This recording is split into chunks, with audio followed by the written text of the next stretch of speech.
17 dekabr 2025-ci il.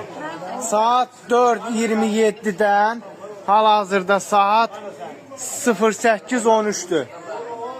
Dövlət Gömrük Xidmətinin Biləsuvar rayon keçid məntəqəsində vətəndaşların Naxçıvan xəttindən gələn vətəndaşların keçidinə süni şəkildə maneə yaradılır. Səbəbi bilinmir. Heç bir gömrük məmuru çıxıb vətəndaşların qarşısına açıqlama vermək istəmir, vermir. Vətəndaşlar soyuq havada, şaxtalı havada saatlarla gözləmə məcburiyyətinə qalır. Xəstələr, uşaqlar və s.